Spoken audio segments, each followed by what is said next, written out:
On line creator के देखने और सुनने वाले तमाम दोस्तों को अस्सलाम वालेकुम। आज की वीडियो एक ऐसे शहर के बारे में जो चंद दिन में एक मजबूत मुल्क बना और एक ऐसा मुल्क जो बैक वक्त 6 मुल्कों से लड़ा और जीत हासिल की। दोस्तों, ये दिन था 14 मई 1948 का, जब एक डेविड बिन गुरियन नामी शख्स इसराइल की आजादी का ऐलान करता है और आजादी हासिल करके इसराइल को तरक्की के रास्ते पे गामजन करता है। देखते ही देखते एक के बाद दीगरे वो तरक्की की मंजिल की तरफ बढ़ते जाते हैं और दिन आता है 14 मई 1949 और यूनाइटेड नेशन में इसराइल को तस्लीम कर लिया जाता है। और यूं दिन गुजरते गए और इसराइल अपनी ताकत में भरपूर इजाफा करता रहा और दुनिया में अपनी पहचान कायम की और नए इजादात करता रहा और अपने पड़ोसी मुमालिक से ज्यादा बेहतरीन ताकत और जंगी महारत हासिल करने पर मखसूस तवज्जो दी। और ऐसे में टाइम गुजरता जाता है और दिन आ जाता है 5 जून का और मिस्र और इसराइल में जंग छिड़ जाती है, जिसमें मिस्र के साथ शाम,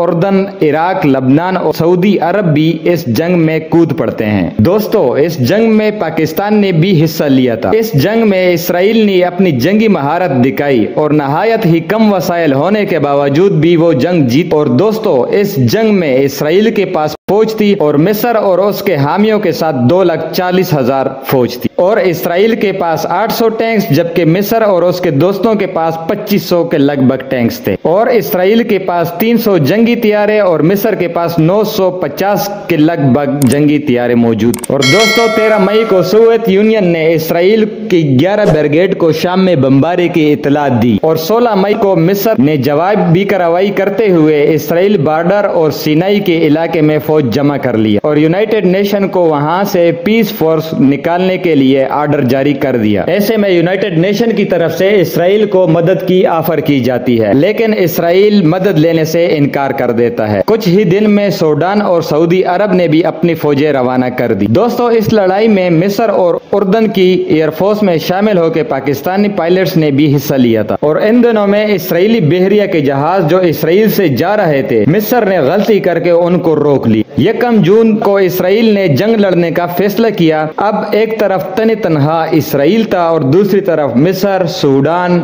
उर्दन, शाम, लबनान, सऊदी अरब, इराक और पाकिस्तान भी कुछ हद तक इसमें शामिल था। दोस्तों, उधर इसराइल ने सबसे पहले मिस्र की एयरफोर्स को तबाह करने का प्लान बनाया और इसे ऑपरेशन फोकस का नाम दिया। अपने अखबारात में इसराइली एयरफोर्स ने पायलट्स को 10 दिन की छुट्टी देने की झूठ खबर शाया की। मंसूबा काम कर गया और मिस्री एयरफोर्स बेगम बेटी रही और लड़ाई से पहले ही जीत का जश्न मनाने में मसरूफ थी कि इसराइल ने उस वक्त अमेरिका के ट्रैकिंग सिस्टम को बंद कर दिया और अपने पायलट्स को सिर्फ 5 घंटे पहले ऑपरेशन के बारे में बताया। यूं 5 जून का दिन आता है और मिस्र की एयर डिफेंस सिस्टम बंद होता है कि अचानक से इसराइली एयरफोर्स के 200 जंगी जहाज मिस्र पर हमला कर देते हैं और सिर्फ 3 घंटों में देखते ही देखते 40 मिस्री हवाई अड्डे तबाह कर देते हैं। दोस्तों, इस हमले में 330 मिस्री एयरफोर्स के जंगी तियारे और तकरीबन 100 के करीब पायलट्स भी इस हमले का शिकार हुए। हमले का इतला मिलते ही उर्दन और शाम की एयरफोर्स इसराइल पर हमला कर देते हैं, थोड़ी सी बमबारी करते हैं। दोस्तों, भरपूर जवाबी कार्रवाई नहीं की जाती। इसके बाद जवाबी कार्रवाई होती है इसराइल की जानिब से और वो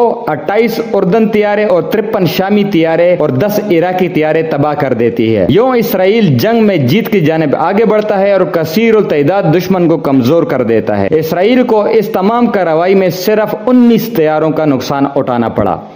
फिजाई जंग जीतते हुए इसराइल की जमीनी फौज को तीनों जानिब से घेरा गया था। सिनाई यानी मिस्र की जानिब से, उर्दन की जानिब से और शाम की जानिब से। मिस्र की जानिब से फौज और इन्फेंट्री बॉर्डर पर पहुंचाई गई थी। लड़ाई लगी हुई थी, टैंक एक दूसरे पर गोले बारूद बरसा रहे थे। इसराइल ने मौके का फायदा उठाया और गजा की साइड पर कार्रवाई में तेजी की और मिस्री फौज को पीछे धकेलने में कामयाब हो गई। उधर से इसराइली एयरफोर्स ने बर वक्त मिस्री टैंकों पर बमबारी करके इसराइली फौज का रास्ता साफ किया और इसराइली फौज मिस्री इलाकों में दाखिल हो गई। दिन होता है 6 जून का। इसराइली फौज मिस्री शहरों में दाखिल होती है। वहां पर लोग उन पर घरों से फायरिंग कर देते हैं। ऐसे हालात में जब उनकी जमीनी फौज कुछ नहीं कर पाती तो इसराइली अपनी पैराशूटर भेजती है जो कामयाबी से अपना मिशन मुकम्मल कर लेती है। 6 जून को इसराइल अपनी पूरी ताकत के जरिए हमला कर देता है और मिस्री फौज अपने फौज को पीछे हटने का कहती है और यूं काफी सारा इलाका मिस्र से इसराइल की जोली में आ जाता है। اور سینائی پر اسرائیل کا قبضہ ہو جاتا ہے۔ اسرائیل سینائی کو اپنے اور اسرائیل سینائی پر قبضہ کر کے اسرائیل میں شامل کر لیتا ہے۔ ایک دن میں 10,000 مصری عوام اسرائیل کے ہاتھوں شہید ہوتے ہیں، اور یوں جون 7 کو اسرائیل اپنے ملک کا رقبہ وسیع کر دیتا ہے، اور جون 9 کو UN اسرائیل اور مصر کو جنگ روکنے کا کہتی ہے۔ اسی دن اسرائیل UN کے ذریعے اردن کو جنگ روکنے کا پیغام بھجواتا ہے، لیکن اردن نے حملہ کر لیا ہوتا ہے۔ یروشلم پر بمباری شروع کر دیتے ہیں، لیکن یہاں بھی اسرائیلی جنگی مہارت کا مظاہرہ کرتے ہیں اور کافی سارا علاقہ قبضہ کر لیتے ہیں، اور 10 جن کو اسرائیل ایک شہر سے ملک بن گیا ہوتا ہے۔ دوستو امید کرتا ہوں آج کی ویڈیو آپ کو پسند آئی ہوگی۔ دوستو اگر ویڈیو پسند آئی ہو تو لائک کیجئے اور آن لائن کریٹر کو سبسکرائب کرنا بالکل بھی مت بھولیے گا۔ دوستو ملتے ہیں اگلی ویڈیو میں، تب تک کے لیے دیجیے گا اجازت۔ اللہ حافظ۔